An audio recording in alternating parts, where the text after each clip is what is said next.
Hi, everyone, and welcome to another episode of the Empowering Dietitians Podcast, where each week I dive into a specific topic to help you feel more confident and connected to your work as a dietitian. To kick off season 3 of the podcast and the first episode of 2022, I'm doing that ever cliche episode on goal planning, but I'm doing it with a twist. Join me today as I go over the different types and approaches to goal planning, how to choose the right approach based on how your unique brain works, some tips on how to feel more confident working towards your goals this year, and of course, a sneak peek into some of the goals I set for myself and for empowering dietitians. Now, if you're watching me right now, you'll notice that there's a difference to the podcast in 2022. Some of you are seeing my face right now. So whether you have found me on my YouTube channel, where I will from now on be posting all of these episodes, or you're watching me on Anchor, which is where I host my podcast and has rolled out a new video feature, you don't just get to listen to my voice. You can actually see my face. I'm sitting in my living room. Not my living room. Do I know what room it is? We're off to a great start. I'm sitting in my kitchen right now. Folks, we're going to be in for a bumpy ride. And there are going to be some changes to the podcast just based on this new format. And we're going to have some hiccups along the way. So I welcome you along. You know me. I'm here to air out all of my imperfections and show them to you, to show you that it's okay to be perfect, that it is human to be imperfect. Did I say perfect before? We're doing really well today, folks. But I want to go over how the podcast is going to change a little bit, what you can expect, and hopefully I'll find my groove in this new format. I have to say, I'm feeling a little bit nervous today. This is the first solo episode that I'm recording with the video and with a completely new format to how I do the back end work. And so I'm feeling a little bit nervous, and I'm going to put that out there, and it's okay. It's okay to go forward and act when we're feeling that little bit of nerves with something new. So some of the ways that the podcast has changed is that I've had to move to a different way of preparing for my podcasts. A lot of you may not know this, but I, up until this point, my last 2 seasons, have scripted out my podcasts. I'm reading when I'm recording, and I may not read verbatim. I go off on little riffs. I reword things. I'm kind of going off the cuff as I go, but it is written out in sentence and paragraph format. I can't do that anymore. I tried. Trust me, I tried. I thought to myself, I'm going to see if I can do this because I'm really comfortable with the reading format. I got good feedback on my podcast. So I can kind of like read, but also still look at the camera and have it come out naturally. So I did a test run. Folks, I cannot read and make it look natural when you are seeing my face. It was very obvious. So I've switched to an outline format, which to be honest is probably a good challenge for me. I tried an outline back on my first episode in season 1, and I went off on so many tangents and I was not concise. I didn't say things and articulate it the best. So I just went to the script format, and that's been my comfort zone. So this season, I'm stepping out of my comfort zone out of necessity in order to try this new video format, and we'll see how it goes. Hopefully I don't go on too many tangents, or if they are tangents, there's some good ones. So with this big change, I do welcome feedback. I welcome feedback on what you like, what you don't like. Do you feel like you enjoy having the video component? Do I sound any differently to you? It's always helpful for me to hear from you, because these episodes are more for you than they are for me. And I want them to be solid. And I'll, of course, be working on my own skill set and hopefully improve my off-the-cuff communication skills as we go through this. We're all learning and growing, right? And lastly, I want to welcome any YouTube listeners, watchers that have found me and maybe have found the podcast for the first time. Welcome to Empowering Dietitians. Again, I'm very excited to be bringing this new format of the podcast to you. And if you haven't listened to my past episodes, they're not going to be in video form, but I will in the show notes include a link to my whole archive where you can see 2 full seasons of the Empowering Dietitians Podcast. And by see, I mean listen to. And we'll be moving forward. So if you're new, know that I am always open to topic ideas, questions, anything that you are interested in hearing me talk about in future episodes. So with that spiel out of the way, now that we have the elephant in the room, out of the bag, some analogy like that, let's talk about goal planning. Let's talk about what we're going to be going over today. So I know that it's a little bit cliche to talk about goal planning this time of year. Probably everyone you know is talking about it in some capacity. And so I wanted to think, how am I going to approach this in a way that's fresh for you? Especially because my first episode of season 2 last year, January 2021, was also a little bit about goals. And I wanted to offer you something different. And I think I've got something good in store for you. So we're going to be talking not just about goals as this monolith, but the different types of goals that exist and how we can approach them based on how our brains work. Because I'm very clear with my clients, and I'm very clear on this podcast that our brains all work differently. In fact, you're going to be hearing from one of my current clients next week on the podcast, and she talks a little bit about her goals as a dietitian for 2021 and 2022. And our brains work very differently. So something that would give me anxiety is actually working really well for her. And something that works well for me would make her feel overwhelmed and give her anxiety. So the goal is not to just copy something that some expert on the internet says is the right way to goal set or the best way to goal set. It's to find something that works for you and your personality and your disposition. So we're going to be going over that. And then I want to leave you with a few tips to help you feel more confident with your goals, right? Because we're dietitians, you know how to set a SMART goal. I know you know that. That's not what you need help with. But maybe you don't necessarily feel confident in your ability to get there. Or you have tried setting goals and they haven't panned out that well in the past, especially in the past few years. We're going to talk about that. And then I'm going to end with a few of my goals for 2022 so that you can get a little bit of inside look on how I do it. Again, not because it's the right way or the best way, but because it's a way and it works for me. And it'll give you a little bit of a sneak peek into what you can expect from Empowering Dietitians over the next year. So let's dig in. First, though, I need to give a little caveat for 2022. We are now 2 years into a pandemic, and that has impacted our bandwidth, our motivation. It may have even impacted a lot of our long-term goals or the vision that we had for ourselves. We may have thought we knew where we wanted to be in a year or 2 or 5. And maybe the pandemic has changed that.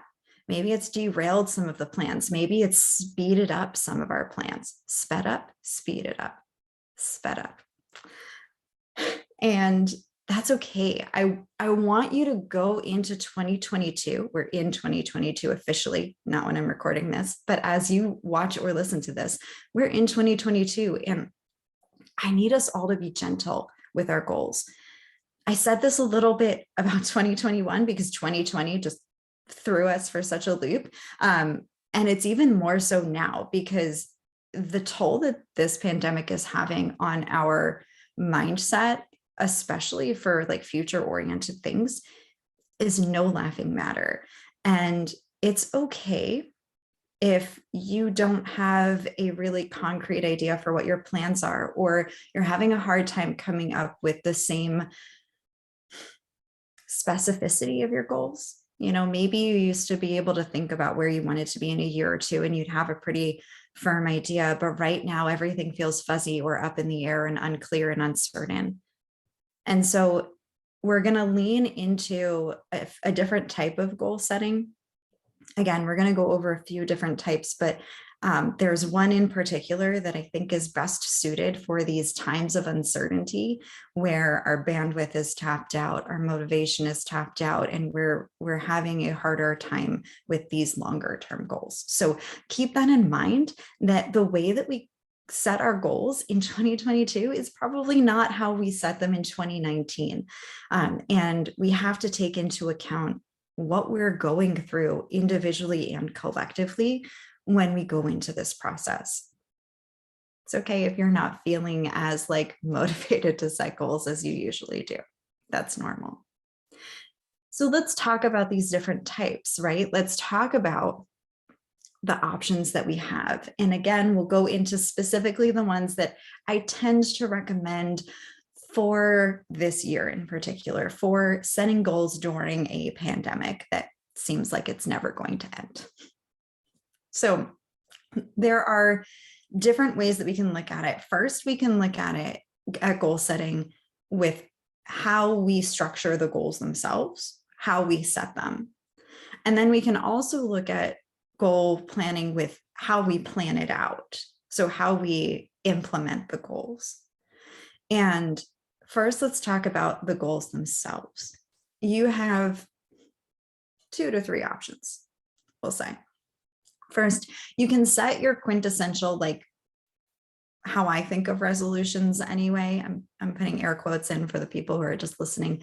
I don't know how you feel about that word, resolution. I don't know if you set New Year's resolutions. I don't know what they look like for you. Regardless of the gut reaction, the first response that you have to that word, I tend to associate resolutions with SMART goals, right? We talk a lot as dietitian about SMART goals. And those are like the gold standard of goal setting, right? Where they have to be like specific and measurable. And I literally always get the A wrong. I go back and forth between actionable and attainable. You can tell I don't use this one that much.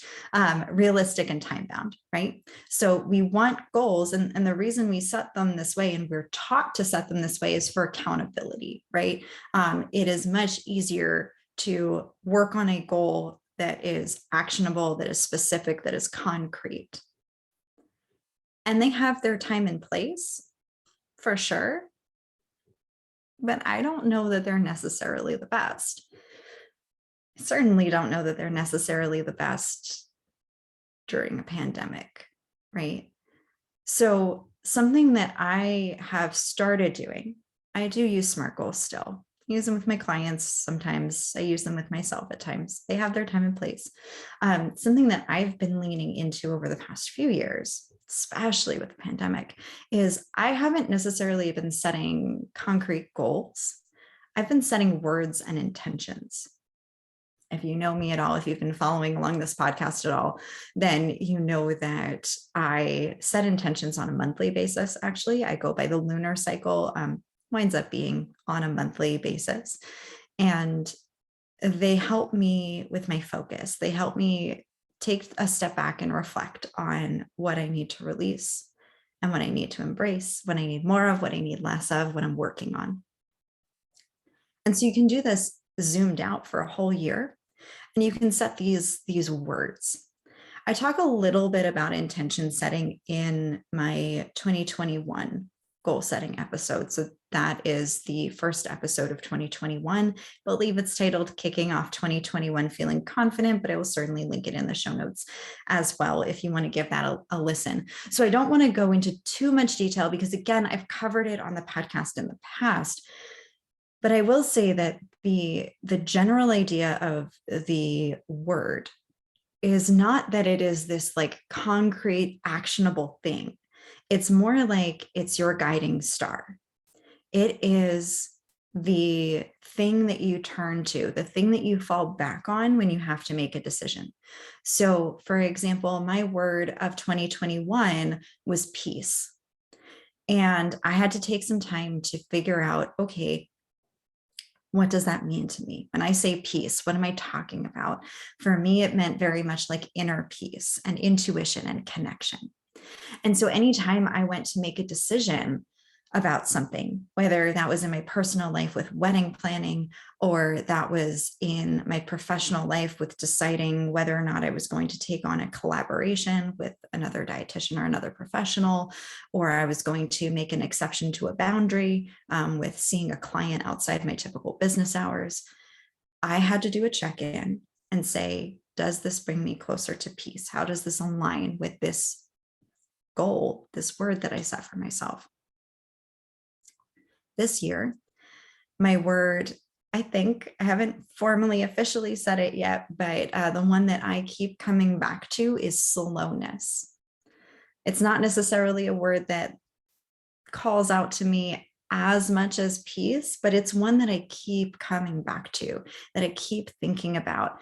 And it's something that can permeate everything that we do. And so you'll see when I talk a little bit about my goals for 2022, any specific goal that I have is going to have to support or be reconciled against this word. Okay. And I really like having this because it's not boxing you into something specific, especially when we don't know what next month is going to look like in this pandemic world. We don't know what our jobs are going to look like. We don't know what our personal lives are going to look like. We don't know what anything is going to really be like. And it's hard to plan. It's hard to get really specific with our goals. So if instead we set a looser word or intention that can kind of embody what we're hoping to work towards, then it can be a really beautiful way of keeping what's important to us at the front of our minds without being like boxed into something really specific or rigid. And of course, you can also choose a hybrid of these two. That's usually where I wind up settling. And it's a nice balance, right? We don't need to go black or white, one or the other. We can do both. What this looks like for me is two different things. First, different areas of my life are going to be more or less structured. So when it comes to my business, I tend to set more concrete SMART goals. I do have some looser intentions, but I have more SMART goals in my business life and my professional life than I do in my personal life. My personal life, I have felt the need to have more fluidity, more spontaneity, more flexibility. And so I will set more of those words as my guiding stars for my personal goals. Another way that I do this is I set these broader intentions. And then when I go to actually implement them, I create a sub-SMART goal. And you'll see that a lot with my professional goals when we go through a few of them for 2022. You'll see that I have this bucket goal that is more of a looser intention. It's not specific. It's not time-bound. It's not measurable. It's something that I want to work on in my business. Right? Something looser that I'm working towards that aligns my business with my business values. And then I set specific goals underneath them to help me work my way towards it. So the SMART goals can be the stepping stones to help you get to your intention or to bring you closer to the word. You can think of it that way, right? So we can always have a hybrid of these two. Now, different people are going to respond differently. Some people love SMART goals. For other people, it feels almost claustrophobic. So the way that you choose your balance is going to be depending on who you are and how you tend to respond. If you feel like a word or intention isn't structured enough for you, then maybe you set the word or the intention and then you create some specific, more structured goals underneath it. If you are setting a SMART goal because you feel like you, I don't know, maybe you actually need less structure. Let's back up and do that one, the other one.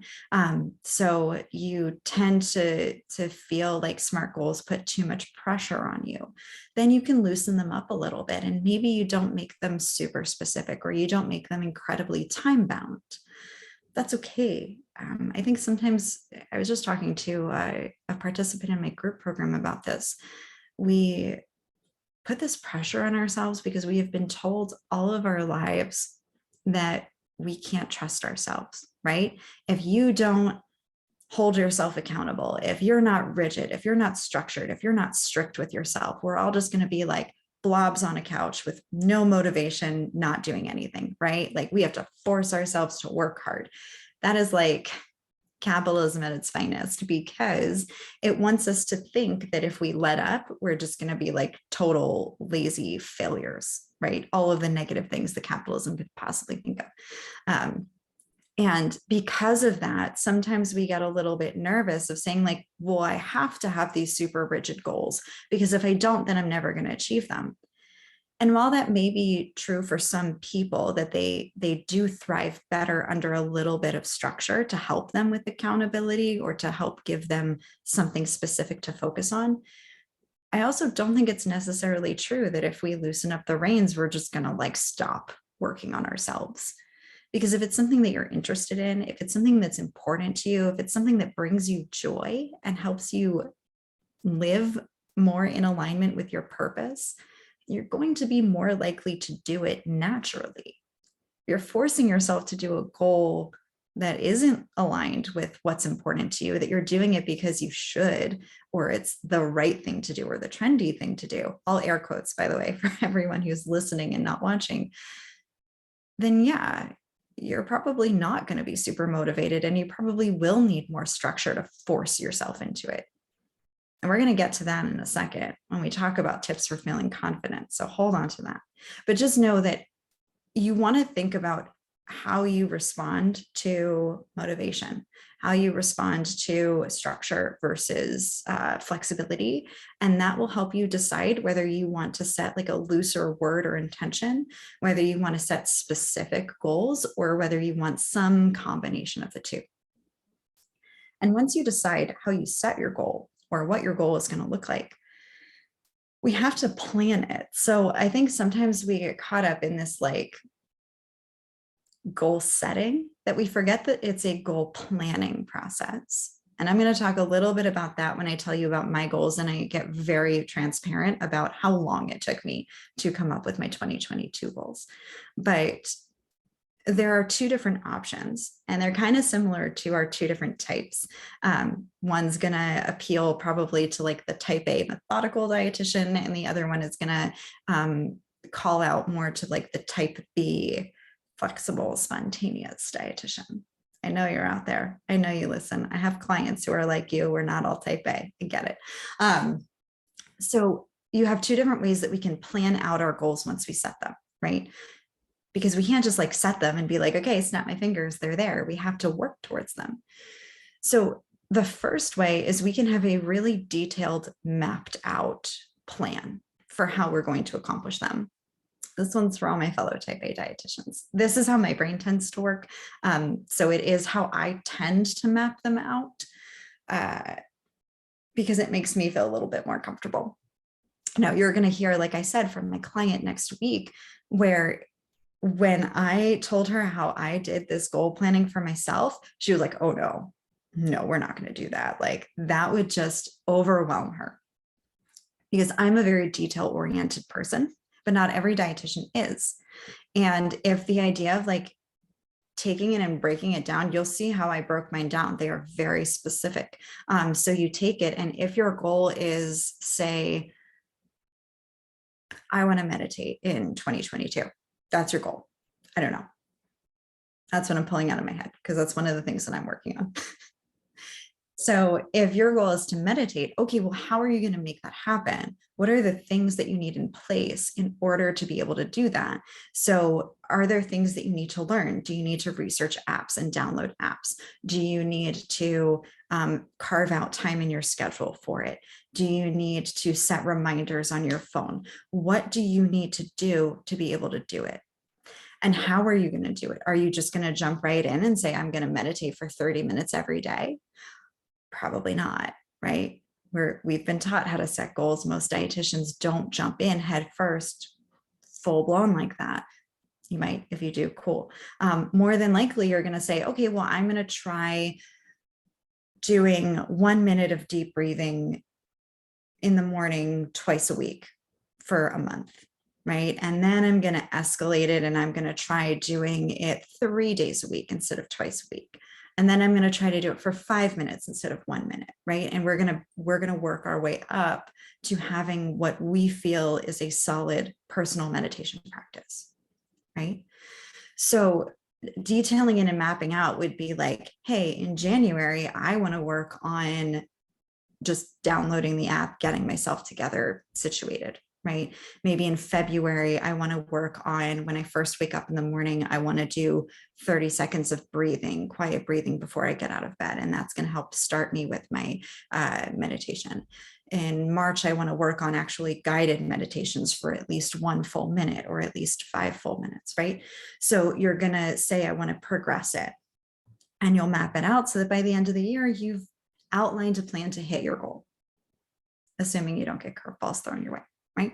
So that's a little bit more of the detailed mapped out plan for doing it. And that's a really specific example. Your goal might be a little bit broader. And if it's broader, the broader your goal is, the more moving pieces there are. And so the more it might make sense to have this like detailed plan.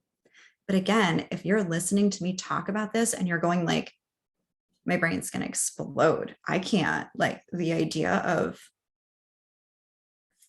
mapping it all out and lining it all out is just like giving me anxiety. Don't do that. And I would be willing to bet that chances are, whether you're the kind of dietitian that likes details or not, the pandemic, again, is going to impact your ability or your desire to set something out long-term. Maybe you don't want to map out every single step because we don't know the curveballs that are going to get thrown our way in the next month or the next 6 months, right? And so maybe you do the second option.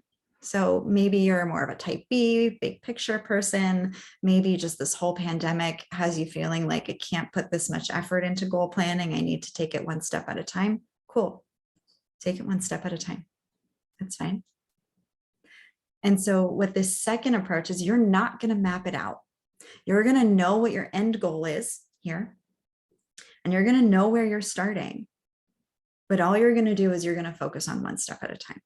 And so you're literally, let's take that same example of meditation.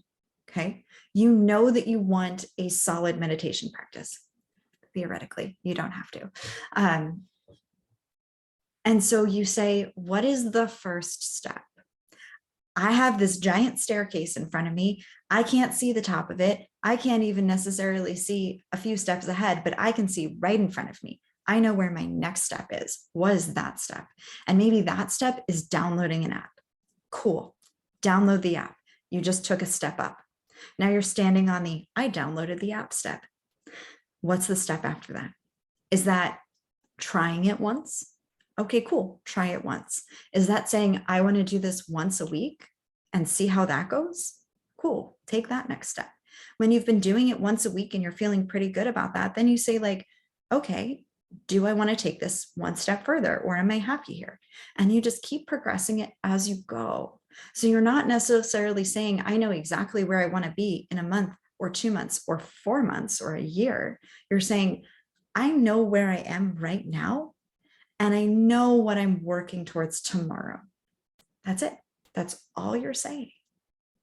And that can help you if you're feeling overwhelmed, if you feel like you have a lot on your plate, if you feel like it is harder to get super specific. You also might choose this option if you don't necessarily know how to achieve your goal. Your goal might be something, I'm trying to think of one of mine. One of my goals is, you'll see, I want to work on continuing education for my programs and services for dietitians. I want you to be able to get continuing ed credits for working with me. I don't know the first thing about that process, but I know that I want it approved ideally by the end of 2022. So I don't know what that staircase looks like. I know where I want the top step to be, and I know I'm right here at the bottom. So I know that the first step that I have to do is I have to look into the process. I haven't mapped out that goal for the rest of the year. All I know is that starting in January, I want to figure out the process of what it's going to take. And from there, I might have a better idea of what a mapped out plan would look like to make it happen. But if not, then I'll take the next step one step at a time. So if you have a goal that is dealing with something that you've never done before, or it's new to you, or you can't really anticipate it, then go the looser route. Don't try to like regiment it out, even if you're a type A dietitian like me, right? Even if you're super detail oriented and like mapping things out and organizing it, there are some things that you might do better with if you just take it one step at a time. And you have that on your to-do list. And when you do that, you cross it off and then say, okay, what's next?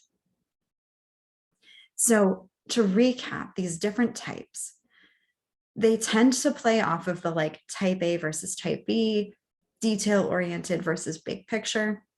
But I encourage you to adopt a hybrid of all of these different approaches. Yes, you're going to lean more heavily on one type or one approach based on how your brain works and what feels best for you. But you want to be a little bit flexible, especially in the current climate that we're in. We need to be a little bit flexible with how we're setting these goals. Okay, so we can set SMART goals or we can set looser intentions, and we can have a combination of the two. And we can like detailed map out the steps of the way so we're really clear and we know exactly what we're going to be focusing on each month or each quarter. Or we can just focus on one step at a time. And when we achieve that step, then we turn ahead and look at what's next. So now that we've gone through a few different types, I want to talk a little bit about some tips for helping you feel more confident based on some of the big pitfalls that I tend to see that either derail the dietitians that I'm working with or get them stuck. The first is that I need you to get really clear on your values and your vision. Goal setting is not a 5-minute practice. It's not even a 15-minute activity, okay? This takes time because goal setting isn't like, what do I want to achieve in 2022? Cool, check, move on. If we want to really set goals that are going to last for us, that are going to stick with us, that we are going to be able to stick to, then we have to make sure they line up with what's actually important to us. I don't care what's trendy. I don't care what the other dietitians are doing. I don't care what your friends are doing. I don't care what your family is doing. I care what's important to you. And so when I tell you that I took 2 weeks to set my goals for 2022, I took 2 weeks. Now, it wasn't my full-time job. I was doing other things. I'll talk to you a little bit about that in a minute. But it takes time, okay? You want to think about, where do you see yourself in the future? Now, again, with the pandemic, you might not have a really clear, like 5-year vision. You might not know where you're going to be exactly, right? So you can morph how you think about your future vision based on the amount of uncertainty in your life. Okay, so if you're juggling more things, then you want to set a vision that's shorter. Maybe you just think about your vision for the first quarter of 2022, not even the year. If you feel like you have a lot of stability in your life, then maybe you set it for the full year, or maybe you even do a longer vision and kind of start thinking about where you want to be a few years from now, so that you can kind of picture what you need to do this year to set you up for that. Then the way that you write your vision, the way that I encourage you to actually write it down. Don't just think about it, like journal about where you see yourself in this time frame that you've set, shorter or longer based on how you feel. You can also change how you write and what you write about based on how stable you feel like your world is. And again, with the pandemic, you might be leaning towards that like limbo, everything's up in the air, I don't know what to do kind of thing.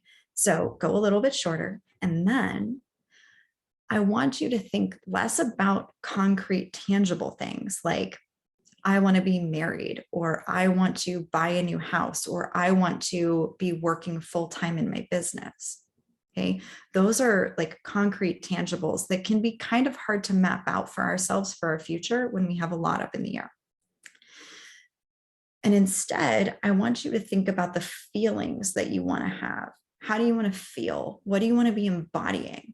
Okay. So if you say, I want to be married, Maybe the feeling version of that is, I want to have committed relationships in my life. I want to prioritize the strength and quality of the relationships in my life. If you want to be a full-time business owner, maybe you want to be feeling more freedom. Maybe you want to be embracing more flexibility. Maybe you want a better work-life balance. Like, what is the feeling that is behind the concrete thing? And can you focus on that? Because the feeling is a little bit more flexible, right? It can be interpreted and implemented in a lot of different ways, depending on the different curveballs that get thrown your way. Saying, for example, one of the goals that I had for 2021 was we wanted to move houses. That didn't happen. I'm still living in my small house because we got curveballs thrown our way that prevented us from doing the work that we needed to do to see that goal out.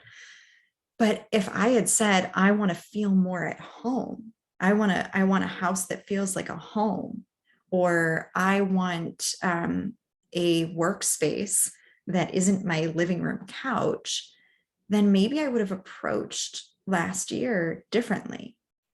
And that's certainly what I'm going to be working on this year. So you can think more about, like, what is it that I really want? And then you can be flexible with how the universe deals your cards, right? So we can't necessarily control what happens with the pandemic, with our personal lives, with all of these other things, right? There's a lot in life that's outside of our control. But if we hold on to a core value, a core, like, this is how I want to feel, again, your word, your guiding star, that loose thing that you fall back on, then you can say, okay, how can I make this work for this feeling that I want to have? I'm happy to do a little bit more. I don't think I've ever actually talked about future vision on the podcast in detail, but it's something that I love doing with my one-on-one clients, and we're going to be doing it in my group program soon. They haven't done it yet. So I am happy to talk about it more if it interests you. Again, I think sometimes we think like, oh, I wrote my 5-year vision. And it's so much deeper than that. It's so much more nuanced. So I really encourage you to take a different look and take some time over the next few weeks and really sit down and write about this and think about it. And then I want you to also, while you're thinking about your vision, I want you to think about your values. What is important to you? That's going to help you. Sometimes we do the values before we do the vision because it can help with it. And I talk a little bit about this in my 2021 goal setting episode. We talk a little bit about vision and values and all of that. So listen to that too. But the values are going to be your why. And that why, we know this, right? With all of the goals, the why is what makes it happen. The why is what we hold on to, right? And if your goals are not tied into that why, then there's going to be a disconnect and you're going to have a hard time with that motivation, or you're not going to necessarily experience the same fulfillment from achieving it, right? So I want you to really hold close to that, because that why is going to keep you going when things are hard, when people don't understand or agree with you, when you have to make tough choices. That's going to be the thing. I know you know this. You're a dietitian. I know it's been taught to you before. I'm here to remind you of it now. And I'm here to help encourage you to separate what you actually value from what you've been taught to value for so long. Again, I feel like that's a whole episode all by itself. For the sake of time, because I feel like I'm rambling here. Let's move on to tip number 2 for feeling confident, and that is be less ambitious. Dietitians are so ambitious. We have such big ideas of what we're going to accomplish. And I'm here to tell you that we grossly overestimate what we can achieve in a short period of time. I'm also here to tell you that we underestimate what we can achieve in a longer period of time. So we tend to stack our daily to-do list with more things than you can accomplish in a day. We tend to pack our goals with more things that we can accomplish in a year. And so I want you to be less ambitious. The way that the saying tends to go is we overestimate what we can achieve in a day but we underestimate what we can achieve in a week. We overestimate what we can achieve in a week, but we underestimate what we can achieve in a whole month. We overestimate what we can achieve in a month. We underestimate what we can achieve in a whole year. And we overestimate what we can achieve in a year, but we underestimate what we can achieve in 5 years. And I had to do this with my goals because I came up with a very ambitious list of goals for 2022. And I took a step back and was like, oh gosh, I don't know if I can actually achieve all of these. Like, is this more like a 5-year plan? And it was hard because in my head, I was like, but all of these are really important. I need to get started on all of them right now. And it was really hard for me to take a critical look and say, is this realistic for me? Are there things that need to be spaced out? Now, I will say that it's also helpful to know yourself here too, the way that it's helpful to know yourself for this entire process.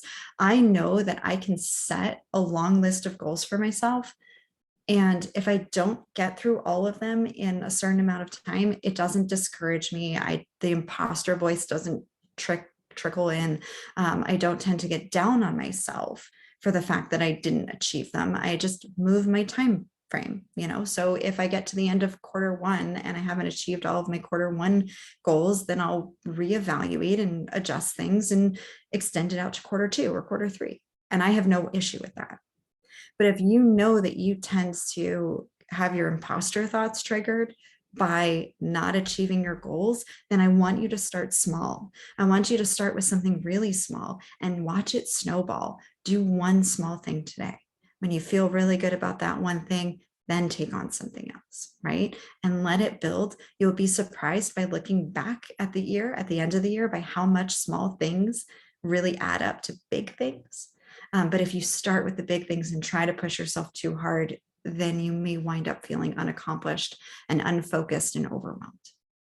So I know you're ambitious. Lots of dietitians are. It's a beautiful trait. It's also a double-edged sword. So try to rein in that ambition a little bit and pace yourself.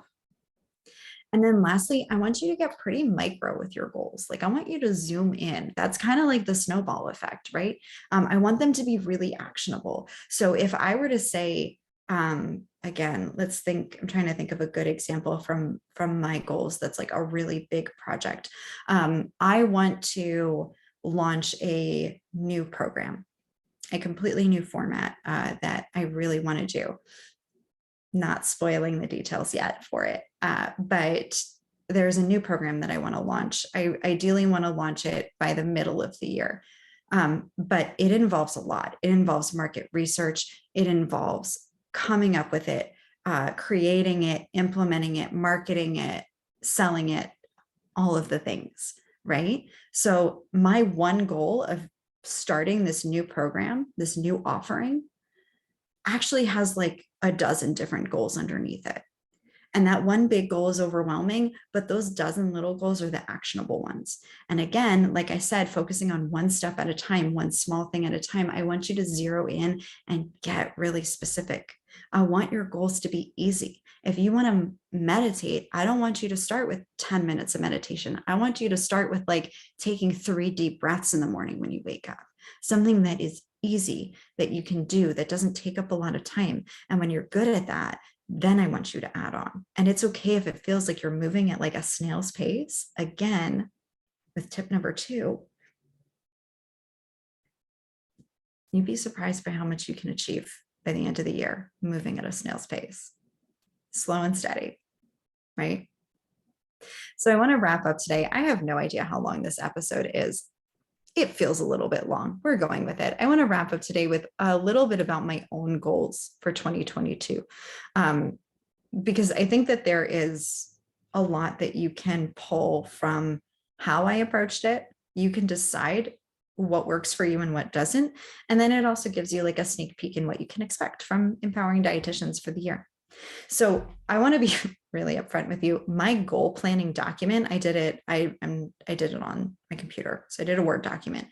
It is 27 pages long and took me 2 weeks to do. And if you're like getting anxiety at the thought of that, I'm going to break it down for you. There's a lot of like bullet points and there's some repetition, just the way that I organized it. So it sounds a lot longer than it is. It's long though. I was looking at it as I was like outlining this out. The first 2.5 pages are pure reflection. That's looking back at what's important to me. What do I want my life to look like? What do I want my work to look like? What impact do I want to have on the world around me? What are the things that I'm working towards, right? So I did a lot of reflecting on, like, again, my values and my vision, the same thing that I said to you to do. And that was about 2.5 pages of, there were some different questions and prompts that I was answering. There were different like visions that I was setting for myself. Then I did 6.5 pages of number crunching and analysis. I took a look, and again, this was largely my business that I was looking at. Remember, I was doing this for my personal goals and for my business goals, and they look a little bit different. I had 6.5 pages of number crunching where I looked at what worked in my business, what didn't, how much money did I earn broken down by month, and how it correlated to the marketing strategies that I was using at that time.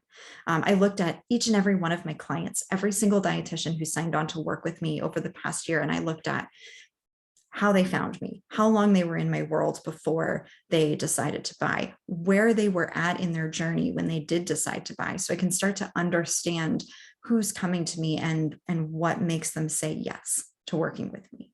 I reflected on people who didn't buy, right? On why they didn't buy.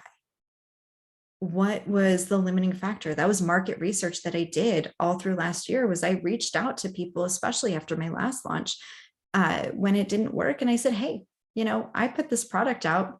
I thought it was pretty cool, but you decided that it wasn't right for you. So can you tell me a little bit more about that? And I started to understand the barriers so that I can be better this year, right?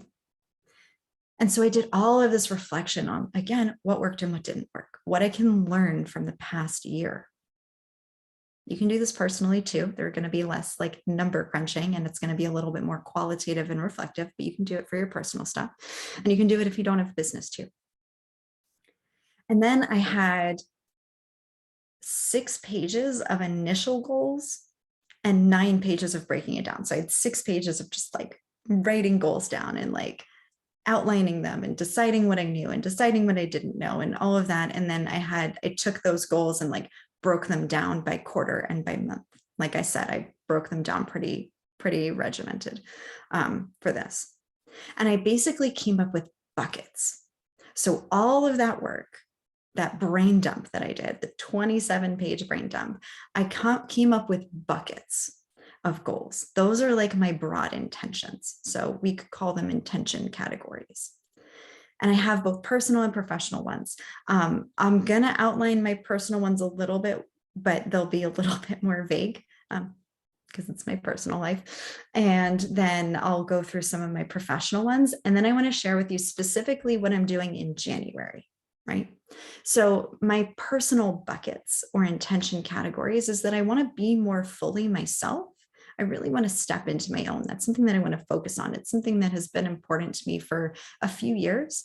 And I really want to feel more comfortable being authentically me. I want to be more connected with what's important to me and focus on that. I want to be more connected to people in my life. And again, underneath each of these buckets, I have specific ways that I want to do that, but this is the broad category.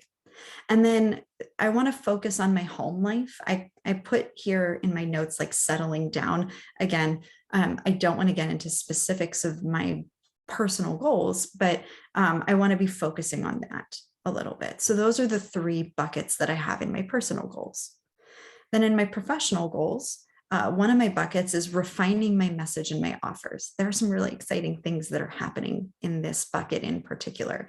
So it's basically taking a look at what support I'm going to offer through Empowering Dietitians and how I'm going to be communicating that support. So I want to be doing some work there, some foundational work. I also want to expand, and I put revolutionize my platforms. I couldn't think of a better word for it. But I want to really be expanding my reach and my marketing strategies. So for example, getting video podcasts up on YouTube. That was part of the goal that was in this bucket. I also want to work on my networking and marketing both on social media and off of social media. Another bucket that I have in my business is I want to prepare to hire a team. I want to be ready by the end of the year to bring on someone, whether that's a virtual assistant, a second dietitian. I want to be reaching out and make this not a one-woman show anymore. And then lastly, my last bucket is I want to make a bigger impact in the profession. I want to really commit to advocating more. And this bucket in particular was a much bigger bucket that may not really all happen in 2022. That might be like more like 2023 and beyond, but there are some small things that I will be working towards now and will be changing about my business now. So how does this map out to January? So I have all of these big buckets, and then I outlined what is involved in all of them, all of the different goals that I have in every single one of them, and broke it down by quarter. And then I said, okay, what do I need to focus on in January? And so some of the things that I'm going to be working on in January, both personally and professionally, I'm going to be implementing a new schedule, a new work schedule. So this past year, 2021, was my first year as a full-time business owner. So it was my first time really experimenting with what works in my schedule and what doesn't. So I'm going to be giving myself a little bit more time in the mornings. I'm going to be shifting how often I take on things on weekends to give myself some firmer boundaries on weekends and time off. I'm going to be giving myself full podcast days once a month so that I can really focus on the podcast and like getting all of the stuff for the next month done, and different things like that I learned that I need over the past year. I want to be meditating. So my big focus on January is I've had a meditation practice in the past. It has fallen out of my routine, and I want to work on that again. I want to plan a trip to Disney World. That's on my agenda. We want to go before the end of 2022. So we want to be planning it now. And then in terms of professional, I'm going to be doing some market research for refining my message and offers. I'm going to be doing a lot of brainstorming in January before I actually start implementing later on. I'm going to start planning my second group launch. I plan to launch a second group program. I'm running my first one right now, and I'm planning on launching the second one ideally in March. So that means I'm going to be planning it now. I have to start the work for continuing ed approval. Like I said, I don't know what that process looks like. So my first step is to figure out what that process looks like. And then I can set some goals thereafter. And then the last one that I'm really excited for is I'm reopening enrollment in my one-on-one program. I haven't had a new one-on-one client since August because I took time off for my wedding and my honeymoon, and then I had the group launch that I was focusing on. So I wasn't accepting new one-on-ones, and I've opened up 3 new spots. So to wrap all of this up, I got to pitch a little bit. If you feel like you need some support in this area, support exists. One-on-one supervision is one of those support systems. So if you've resonated with what I've said today, if you're like, this sounds great, and also it sounds very overwhelming, then I want you to have someone in your corner in 2022 for the curveballs so that you can roll with the punches a little bit better.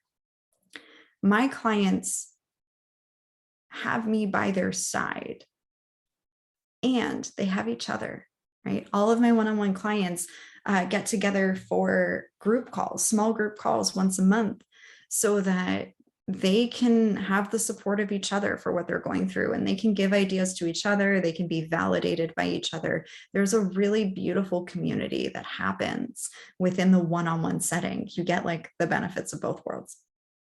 So if you really want to get clear on who you are and what you want and where you want to be, if you're having trouble with that future vision and really seeing those next steps for yourself, if you really want to have support in bringing that like word or intention to life and helping you use it as your guiding star, and you really want to feel that community support, I really believe that my one-on-one supervision is ideal for that like nitty-gritty, really personalized approach. So I encourage you to reach out if you're interested in whether it's my one-on-one program, whether it's future launches of my group program, or just by listening to this podcast or now watching it on YouTube. I hope to be able to support you in some way this year.